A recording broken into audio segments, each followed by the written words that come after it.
All right, good Tuesday afternoon. Carl here of Untapped Genius. How are you? So today's topic, perhaps one of the most important topics that we could ever talk about. I think that what makes life more difficult than what it has to be is knowing what's real. Not what we think is real, not what other people tell us is real, but actually reality with a capital R.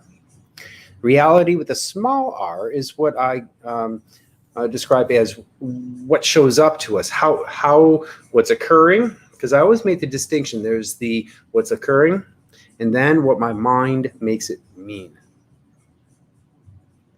Normally, who I am and my thoughts that my mind creates throughout the day, they're one thing. They're together. I am being my thoughts. Does that make sense? So to varying degrees, we are in default mode throughout the day. And I say victims to the creations of our minds. The creations of what's real. What do things mean? When they happen, what do they mean? We are meaning-making machines on one level. I don't like that word machine, but everything that occurs, there's going to be meaning attributed to it, right? So there are two separations that we need to have if we want to free ourselves from the default reactions of our mind, our beliefs, our perceptions, assumptions, judgments, and all that kind of stuff that gets projected into our now. There are two separations that are absolutely required. Number one, I just covered. Normally when I'm doing my day, I am my thoughts. I am my perceptions. There is no difference. So to be able to separate me with the creations of my mind, I become the observer and I can watch my mind. Now, who's the observer? Just for a second here, as you're watching, check in. Let's see, what thought just came up to your mind? And is it real? And who's the observer? You, the essence of you, noticing and watching your mind. You can actually do it, right? Wait for the next thought. Go ahead.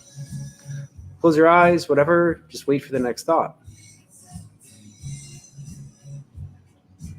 What was it? And is it true? How do you know? So the one separation is me and my mind by becoming the observer. Because only in that moment do I have a choice in how I perceive things and ultimately how I respond, react, and move forward with whatever I'm facing in the moment.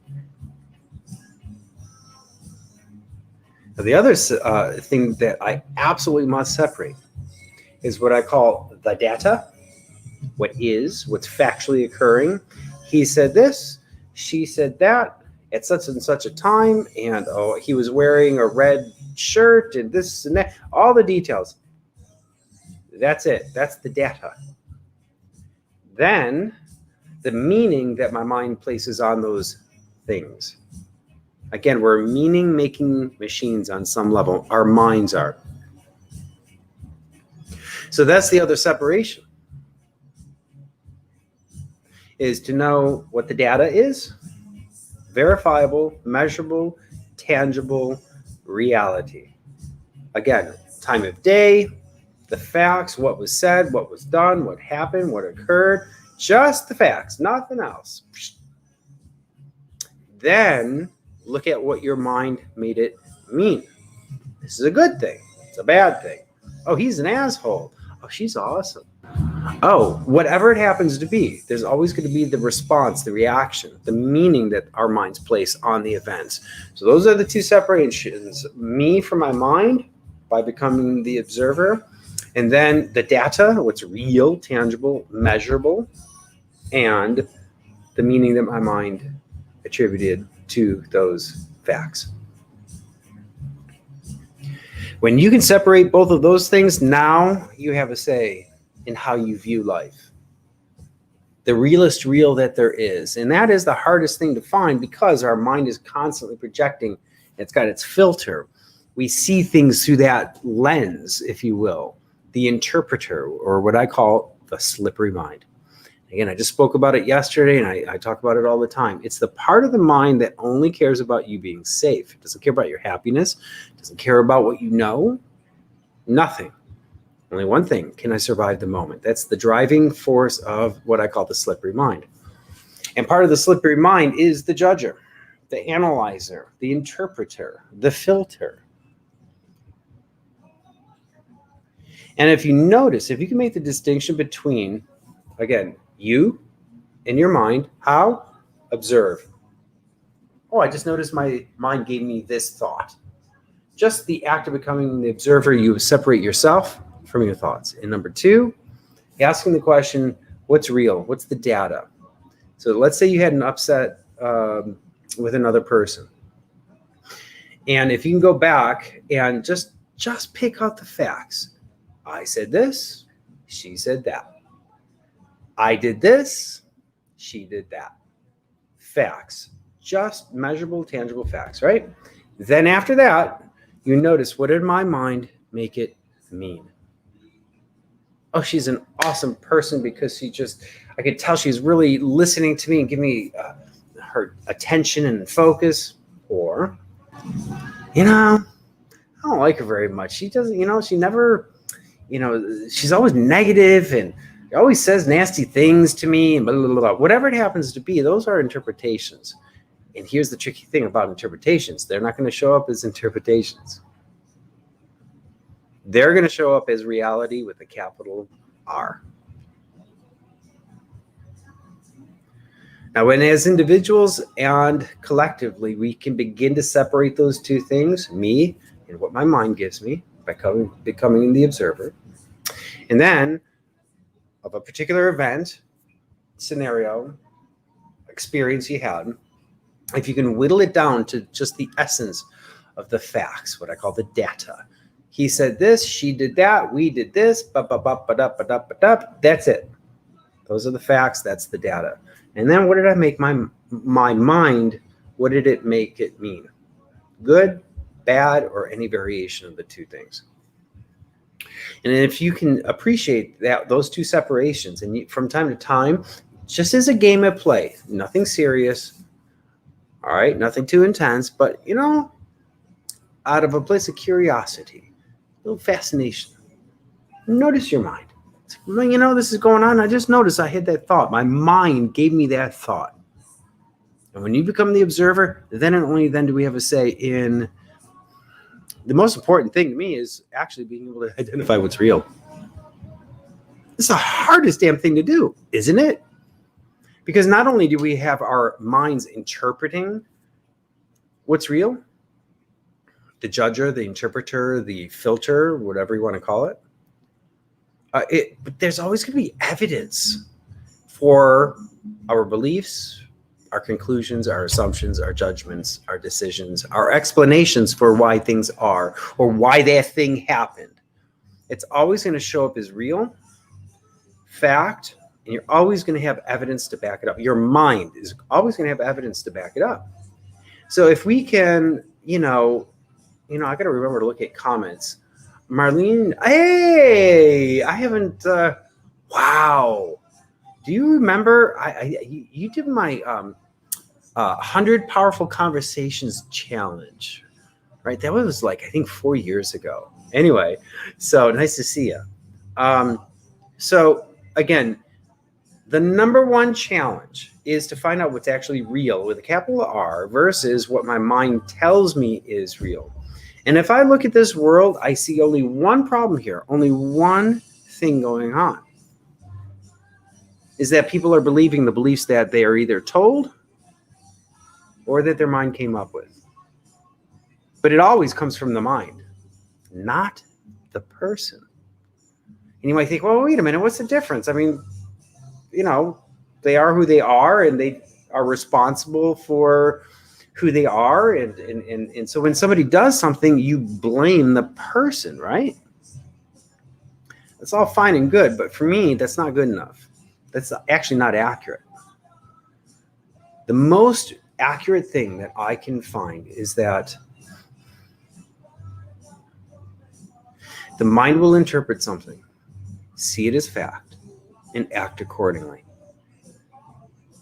And if there's any information in contrast to that conclusion that my mind came up with, most likely it's going to be disregarded.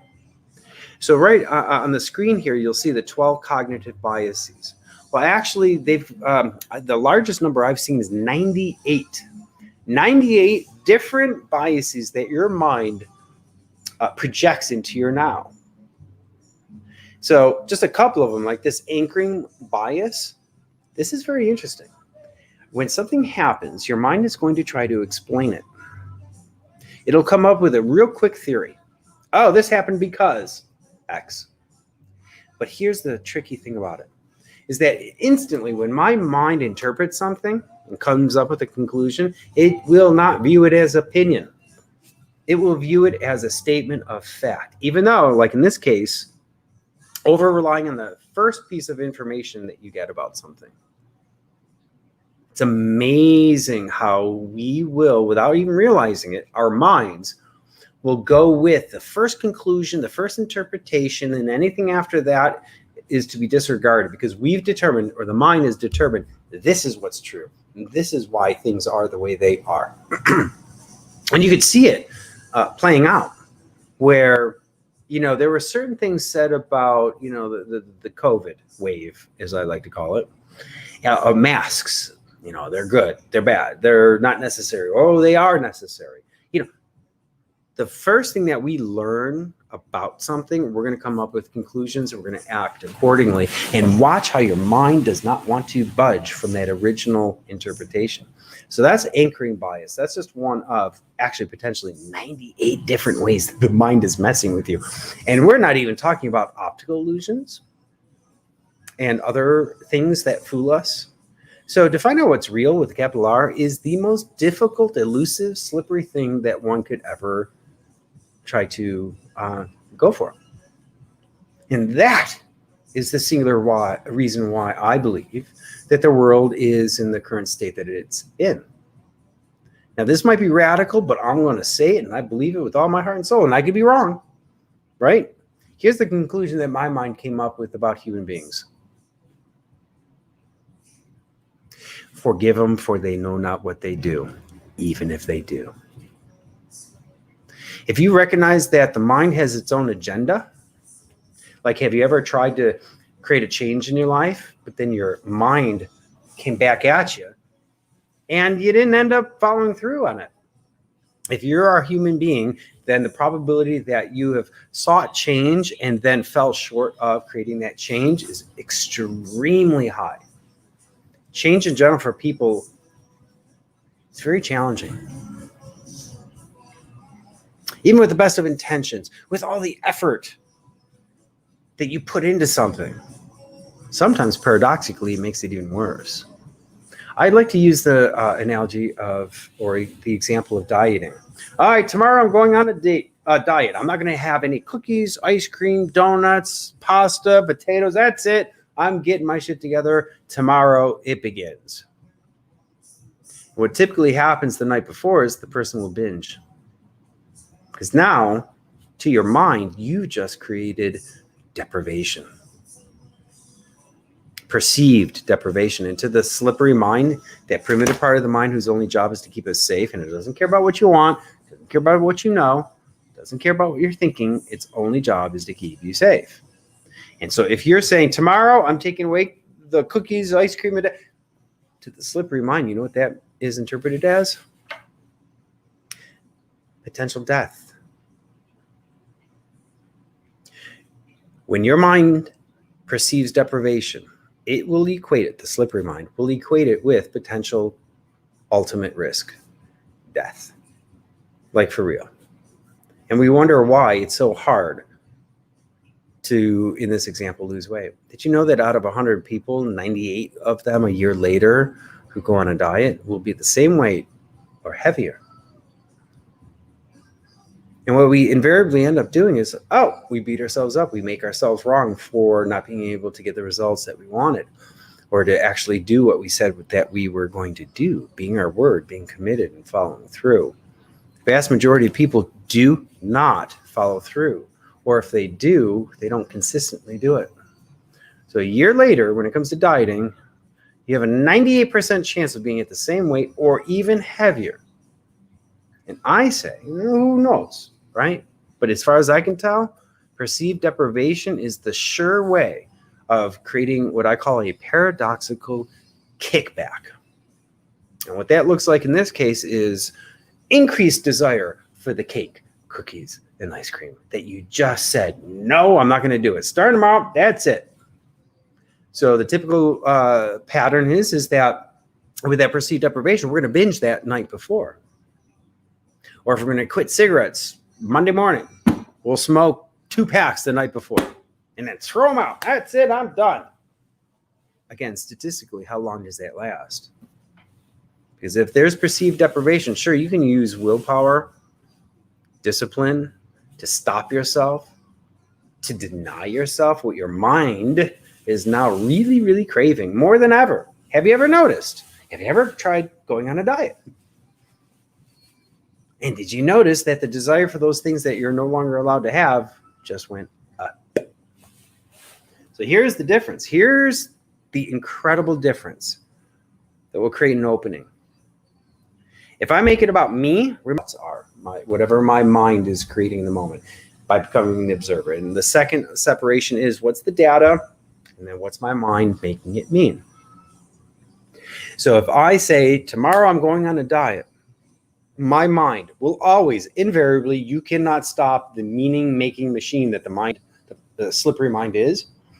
And if you say, nope, I'm not going to have those things tomorrow, that's it. No more. Those are the rules. Your slippery mind hears that as, I'm taking stuff away from you. And again, the slippery mind's not smart at all, but it's extremely powerful, and it's trying to save your life. So it's constantly analyzing perceived threats.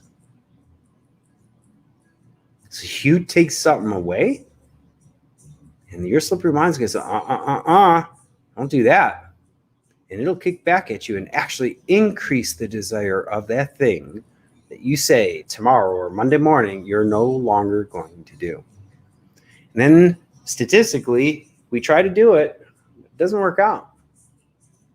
I don't care if it's a week later or a month later or a year later, there can be that kickback where the willpower and discipline wears out. Shit happens in life, and all of a sudden you find yourself drawn to old patterns. But when you get back to eating those desserts or smoking or whatever it happens to be in this case, you don't just go back to the normal pattern. You will binge. You will do more of that thing. Because once the switch is on, the slippery mind is, oh, yes, yes, yes, fill me up. But again, the problem is that we beat ourselves up. We think that there's something wrong with us. Lack of strength, discipline, willpower, the right strategy or tactic or approach. I say it's got nothing to do with any of that stuff. And I want to know what you think. Please comment on what I'm about to share if you have any thoughts about this. I see it's not you. It is not you. It's your mind. Your mind that has its own agenda. Now, what happens if I can make that distinction? Something wonderful opens up as a possibility. When I can separate me from my mind and its agenda, number one, I can start by giving myself a freaking break. Now, we live in a world where we're all given what I call the judgment model of looking at things. Good, bad, right, wrong, have to, should, must. And if I'm a good person, then I'm going to have good things happen to me. That's kind of how we've been presented with reality and life and what we're supposed to be doing in our lives. Be a good person, and Santa Claus is going to give you all these wonderful gifts. If you do all the right things, good things are going to happen to you, and you're going to have a happy life. Well, I mean, it's great to do good things and having clear, positive, wonderful intents. Absolutely. But let me ask you this. Do you know of any good people doing all the right things and yet shit happens to them? And do you know of any bad people where good shit happens to them? So much for that theory that most of us, I will say, are taught. Be a good boy, Johnny, and you're going to get good things. I don't think that's true. I think it's a good thing to be a good person. I love being a good person. I love being a nice person. I come from a very nice family. We're very benign. We'll always have a smile on our faces. I love that about our family and about myself. But being nice, that doesn't necessarily help me achieve my goals or experience the life that I want. I have to get in touch with my mind and what it is giving me. It's unavoidable. It is an absolute must, as far as I can tell, that if you can separate who you are from what your mind is giving you, and again, the key to that, it's actually really simple when you think about it. If the thought occurs to you, again, because most of the time we are our thoughts, we are our mind's creations and output. Okay. And remember that slippery mind is a meaning-making machine with only one question: can I survive? That's it. So when I can separate those two things, now I got a whole new way of approaching things where I don't have to beat myself up. I don't have to feel bad about myself, because I don't know about you, that has not worked very well for me at all. Because I used to be the most critical person on myself you'd ever meet. I didn't even know until a friend one day said, Carl, you're really hard on yourself. So what do you mean? Well, I'm not. When I thought about it and I started listening to the dialogue in my head that my mind gives me about myself, those pre-existing judgments, if you will, whatever my mind gives me, I'm going to believe it. And if my mind is used to being really nasty with me, like I used to always say, like, I would fuck things up, and I said, "What's wrong with you, Carl? What the fuck? What's wrong with you? What the hell is going on here?" I was so mean to myself. So I had this inner enemy, bully or whatever, in my mind 24/7, and I didn't realize it. And I didn't even realize that there was a different way of doing things. That, to create change, we're taught, like, you have to force yourself into compliance to get the change. You have to force yourself to do things that you'd rather not be doing in order to get the change that you're looking for. And then I say that's a bunch of bullshit. I say that is a true way of getting trapped into, if I do good, I'm good. If I do bad and don't follow through, I'm bad. And it comes in millions of different forms. But I don't know who you are listening or watching right now. Please say hello. Share your thoughts. If something makes sense, please say so. If something doesn't make sense, please say so. I really want to get your input, your interaction. So let's have a conversation. Let me know what your thoughts are about this stuff. Do you recognize that there's a difference between you and your mind? Have you ever thought about that? And if you need to prove it to yourself because you don't believe what I'm saying, just wait for the next thought that you have. Become the observer, and you'll see there's a difference between who you are, the essence of who you are, and what your mind gives you. Yeah? And then do you also recognize that there's a difference between what happens and then the interpretation of what happens? I swear to God, those two distinctions will open up your world like nothing else will.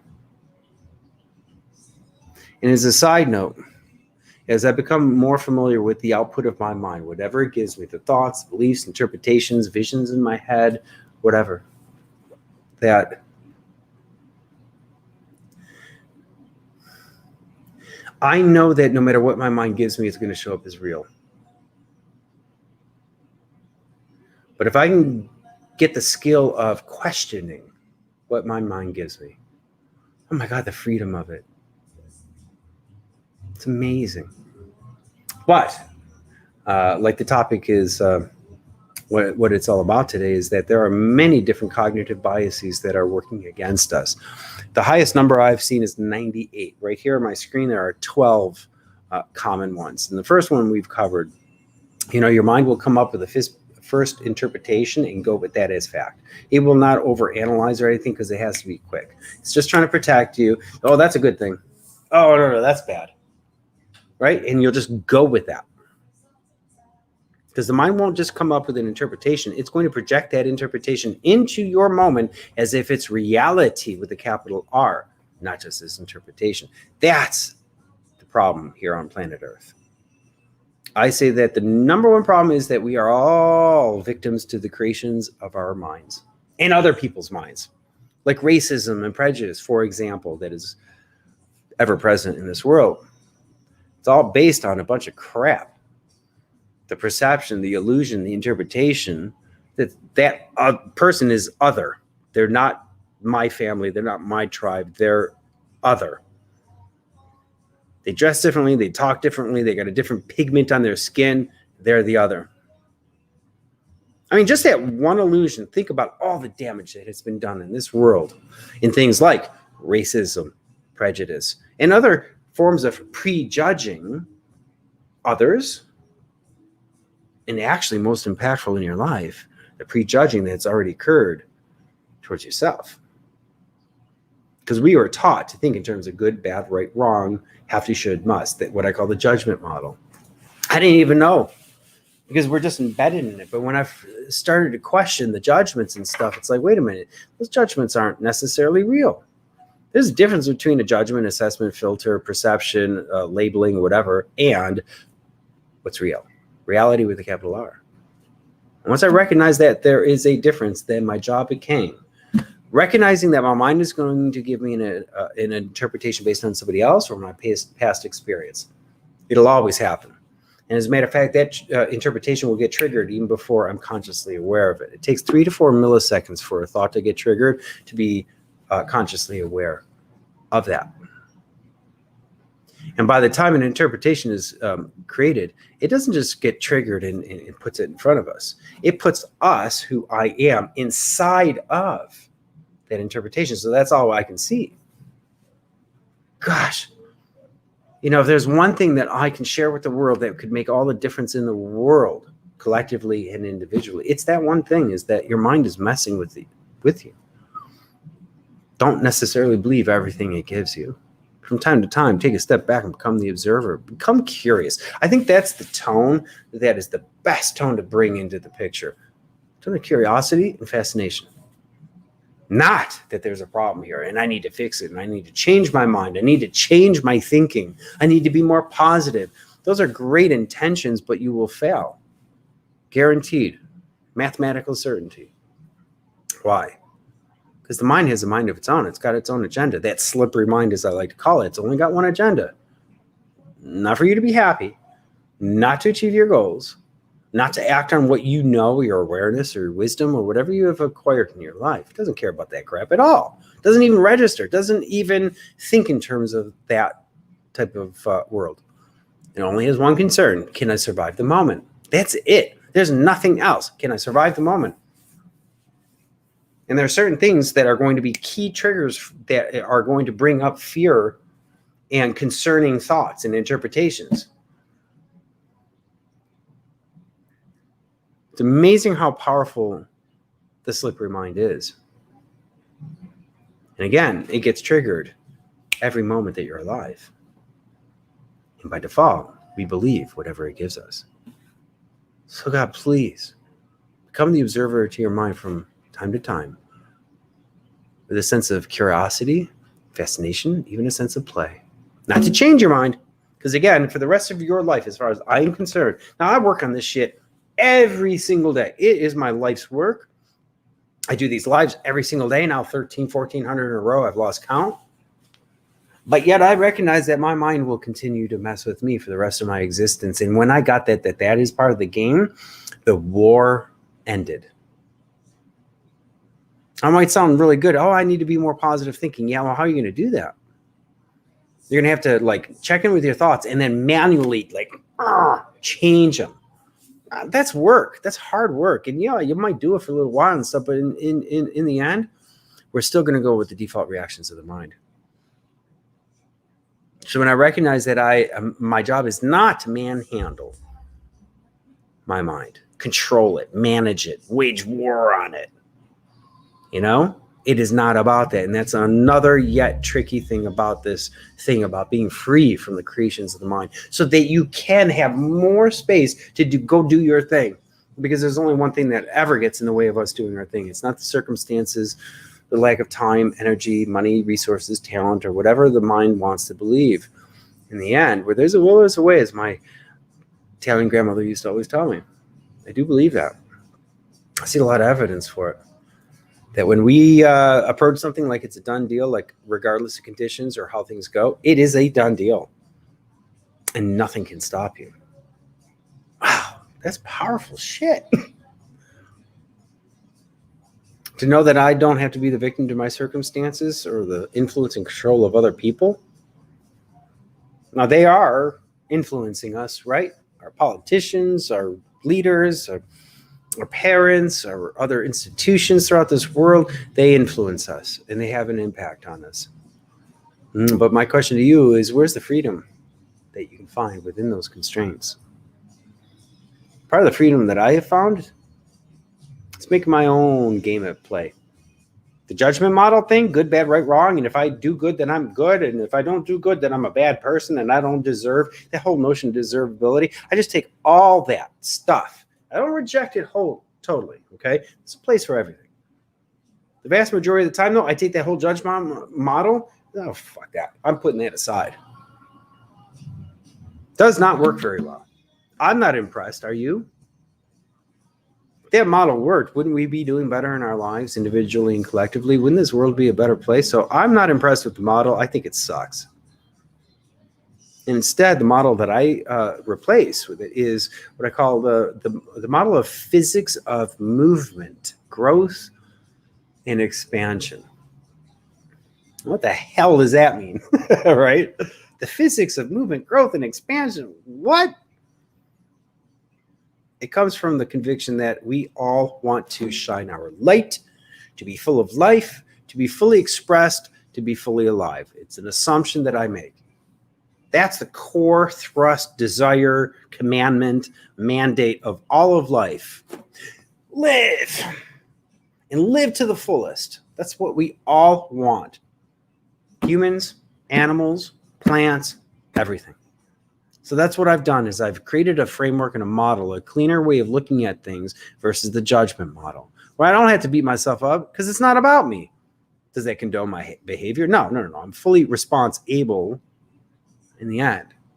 I'm just saying, there's me, and then there's that slippery mind who's got its own agenda. It's just trying to protect me, and the only thing that it's always doing every second that I'm awake is judging, labeling, interpreting, filtering, choosing, explaining. It's all it does. And you have no choice in that matter. You can't stop the judger from judging. Impossible. Because again, once the judger is judged and you get your thoughts and you hear those thoughts, that's 3 to 4 milliseconds later than when it's been triggered. So you have no direct control over what your thoughts give you. And if you question that, just hold on and say, okay, I'm not going to have any thoughts now. Right? Like typically when people get into meditating, it's like, oh, I need to stop thinking. Well, good luck with that. It's impossible. Cannot be done. You can have moments, right? But there's always going to be another thought that eventually comes up. So you do not have direct control over your thoughts. How about that? You do have indirect control, though. And that's what I call my state of mind. And there are over 30 different approaches that I've come up with to enticing a clearer state of mind where I'm not as impacted or influenced by the past conditioning of my mind. I'm more in the moment, as they say, more in the now. And the more awake and present I can be to the now, the more choices I'm going to have to respond in a new, novel way as opposed to a conditioned response. So the mind is everything. It begins and ends with the mind. Can I learn to separate myself from my mind's output by becoming the observer? Can I begin to practice identifying, okay, what in this situation that just happened that I'm really pissed off about because I can't believe that person is such an asshole. Take the time to analyze the data. He said this, I said this, he did this, I did that. Those are the facts. That's the data. And you know everything after that is an interpretation that your mind came up with you. It'll always come across as justified, real, and accurate. Now, like on this screen here, and we've only covered one of the cognitive biases. Here's a list of 12. But again, there's the highest number I've seen is 98 ways that your mind messes with you in every moment. So to be able to find out what's real is no easy task. And so my expectations of people being able to operate on the level of what's real, I can't have that expectation because I know the mind is messing with us. And to find out what's real is simply the hardest thing to do in this world. Imagine if we could. Imagine if it was no longer hard to find out what's actually real with a capital R. This world would be a completely different place. But aren't we all on some level thinking, okay, here's what's real, here's what should be, here's what's good, here's what's bad. And then there's other folks, other societies, other cultures, other families, other whatevers that have their own interpretation and their, let's call it morals, what should be, what should not be, what's good and what's bad. And I just noticed my camera just went out of focus again. There we go. Cool. All right. So I'm not going to cover the other biases. Maybe I'll do that in a different live, but just notice that the anchoring bias, the first piece of information that you get about something will end up being what shows up as fact to the human mind. That's just one bias. Have you heard of confirmation bias? That whenever you get information that's in contrast to what you already believe to be true, it will be rejected. Politics is a perfect environment to see that at play. I'm just as much of a victim to cognitive biases as anybody else. The question is, do you know it? And then, because that doesn't matter, what really matters is, can I see my bias in the moment that it's happening? So these things that I'm talking about, these are concepts and ideas that you can begin to play with, right? But if it stops in just knowledge and knowing this stuff, it doesn't do anything. Eventually, it does not do anything. The only thing that will do something is the ability to act on that knowledge and awareness right here, right now. Oh, and right here. Oh, and right here. Because last thing I'm going to mention about the mind, I'm going to take off and play with my puppies right now. Again, once the mind comes up with a conclusion, it's going to then project that conclusion over and over and over and over and over and over and over again, even though that conclusion may not be a depiction of reality in any way, shape, or form. I mean, look at the world. Look at the propensity for delusion. Isn't it amazing? Some of the wacky things that people think is true. And I'm not just talking about conspiracy theories, though there's a whole ton of that stuff out there. I got this one neighbor that really falls into these conspiracy theories and gets into a state of anxiety and panic to varying degrees because she thinks that these things are real. And they could be. Don't know. So how do I get calm in the midst of some freaky shit in this world? Well, from time to time, I do check in with myself and I ask myself, and it's going to sound silly and stupid, but it's really important. Really important. Am I safe right now? That is a viable, wonderful question to check in with yourself from time to time, especially when you're feeling anxiety and uncertainty. You just watch the news and now you heard a bunch of other crap that people are doing in this world or whatever, and you start to feel fearful, anxiety-ridden. Like, what the hell's going on with this world? It's a good thing to check in from time to time. Am I safe right now? Because your slippery mind only cares about that. If there's a perceived threat, if there's anything of unfamiliarity, anything new being presented, by default, the slippery mind will see that as a threat until it analyzes it. Because unfamiliarity, uncertainty, the unknown, intrinsically is a threat to the slippery mind. So I could go on forever about this stuff. It's the most important topic I can ever talk about. And I'm dedicated, committed, and have dedicated my life to sharing this message. And I hope to find better and better ways so that people can see it in real time. Because this is not a concept. The concept itself, that we are not our minds, for example, the slippery mind, it's got its own agenda. It's to try to keep us safe by filtering, analyzing, explaining reality as it's coming in. It's the only problem on planet Earth. I'm utterly convinced of it. I've rejected the notion of evil or bad because people are clueless. They are victims to the creations of their own mind. And I'm not saying that we're not ultimately responsible and accountable to the actions that we do. Oh, yes, we are responsible and accountable for everything that we do ultimately. And it's not nor, and at the same time,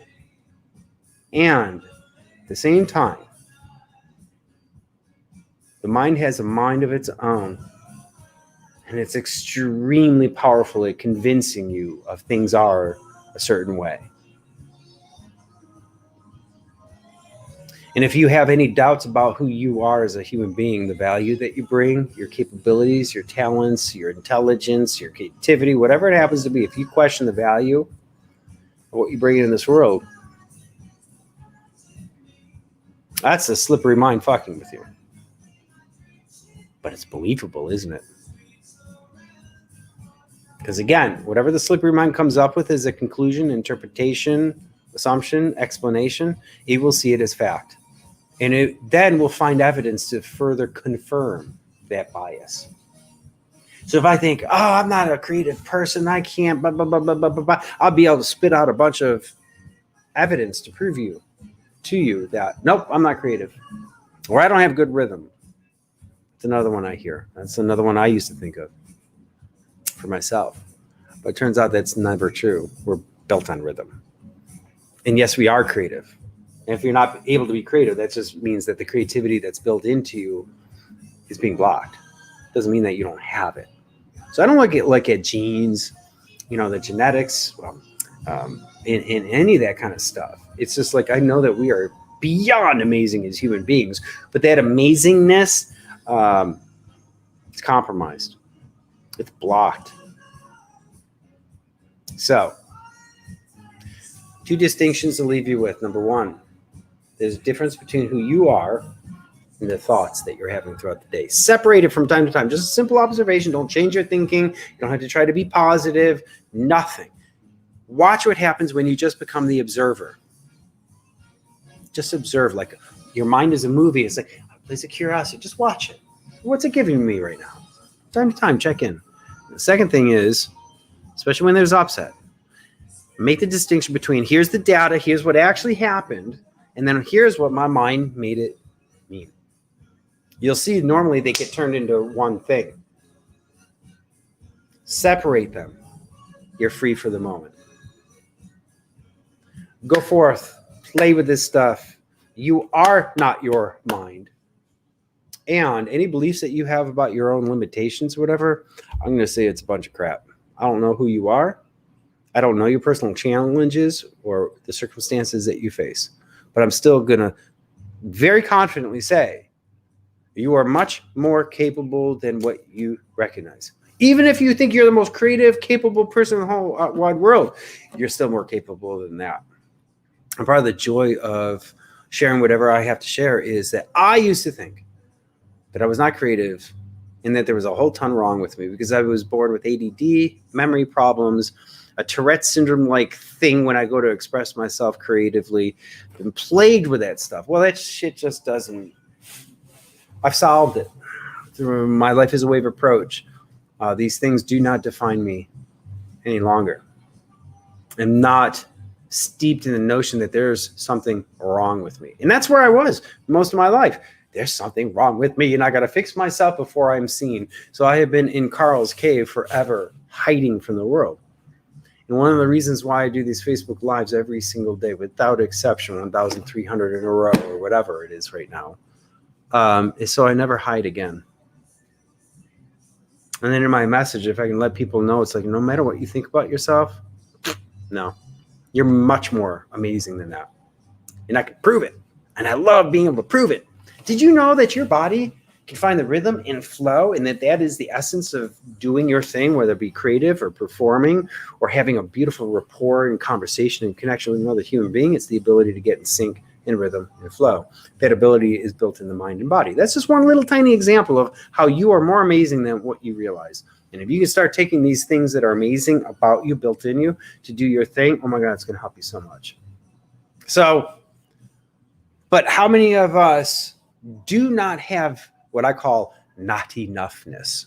I'm not good enough, talented enough, not good looking enough, don't have enough money, don't have enough time, blah, blah, blah, blah, blah. I think maybe every single one of us has some form or variation of not enoughness.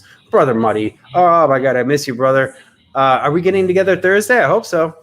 Nice to see you here. Yeah, again, I don't care who you are.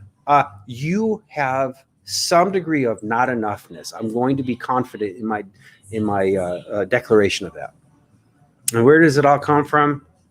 Comparing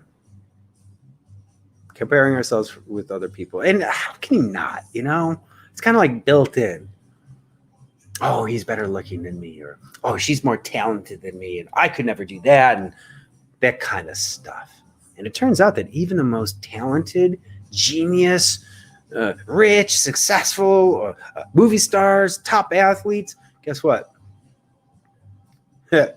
You might be surprised to know that they all have not enoughness too. They all question themselves to varying degrees. And in this case, it's called imposter syndrome.